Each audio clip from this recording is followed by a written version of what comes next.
Poetry for kids. Would it be interesting or entertaining to read random words thrown on a page? Probably not. Reading is enjoyable when we put words together in a certain way, and it creates a story. Great stories can produce wonderful images in our minds. There are many different ways to write a story. One of those ways is called poetry, which is the writing of poems. Poems are made up of different parts. The title of a poem is the name of the poem. The theme of the poem lets the readers know what the poem is about. A single line in a poem is called a verse, and a group of lines in a poem, separated by a space, is called a stanza. Poetry is a type of artistic writing that tries to stir a reader's emotions and imagination. A poet is someone who writes poetry. A poet carefully chooses certain words and arranges them in a way that gives a poem rhythm and meaning. There are many different styles of poetry. Often, poems rhyme, but they don't have to. Here's an example of a poem that rhymes that you might be familiar with. I sat there with Sally. We sat there, we two. And I said, how I wish we had something to do. Too wet to go out, and too cold to play ball. So we sat in the house. We did nothing at all. Did you recognize that poem? It is from the famous book, The Cat in the Hat, by Dr. Seuss. Often in poems, the last word of every other line rhymes.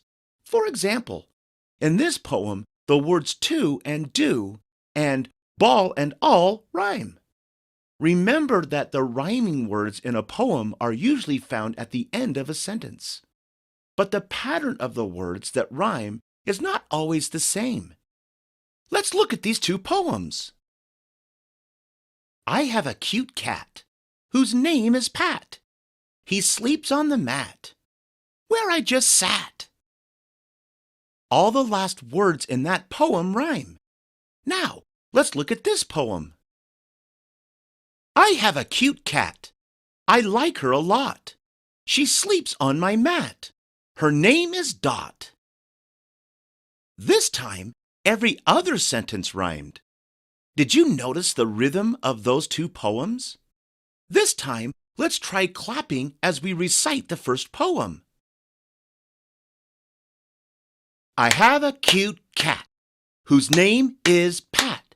He sleeps on the mat, where I just sat. The beat of this poem is steady, just like the beat in music. Many poems also have a beat or rhythm. Sometimes, instead of a poem that rhymes, a poet will use something called repetition. Repetition is used to emphasize an idea or to create rhythm. Notice the first part of each sentence in this poem by Shel Silverstein called Tell Me. Tell me I'm clever. Tell me I'm kind. Tell me I'm talented. Tell me I'm cute. Tell me I'm sensitive, graceful and wise. Tell me I'm perfect, but tell me the truth. The words tell me are repeated throughout this poem, which also creates its rhythm. Acrostic poems are another type of poetry. Look at this poem and see what you notice. Students learning, children playing, hoping to make the world a better place. Our teachers help us. Our friends work with us. Lessons for life are learned each day.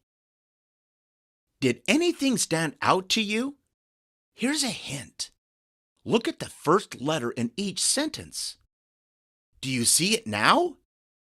How about if we highlight each of those letters? You're right! The first letter of each sentence spells out the word school, which is also what the poem is about. Isn't that cool?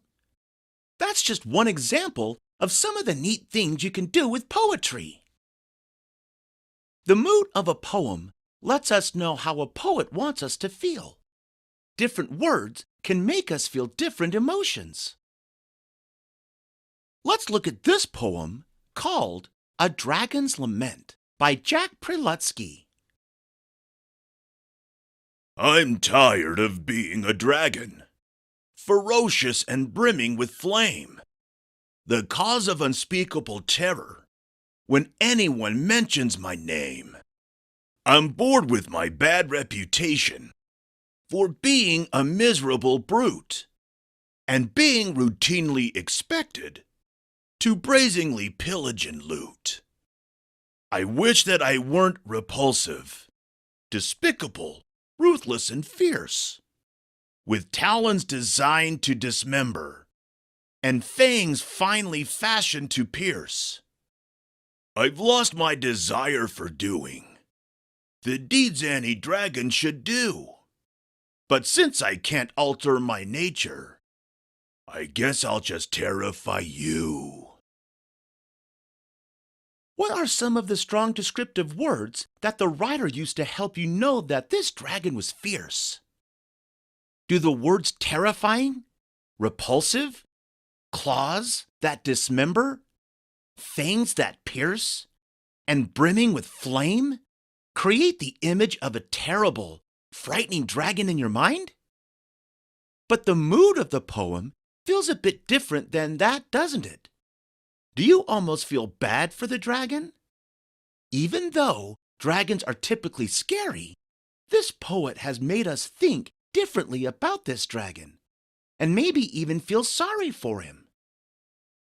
A poem can also create word pictures. Word pictures are images that your mind creates from the stories and words that you read. There are no illustrations in the poem about the dragon, but could you picture the dragon in your mind? If you read a story about a race car, can you see that car as it speeds around a track? Or what about a story about a princess and a castle? Can you see her as she sits on her throne? That's your imagination at work. It's also what makes a story more interesting. Even though there might not be pictures on a page, your imagination does the job of creating them for you. Those words and images can also create a mood or help us feel certain emotions. Now, let's look at another poem by Jack Prelutsky called Carpenter, Carpenter.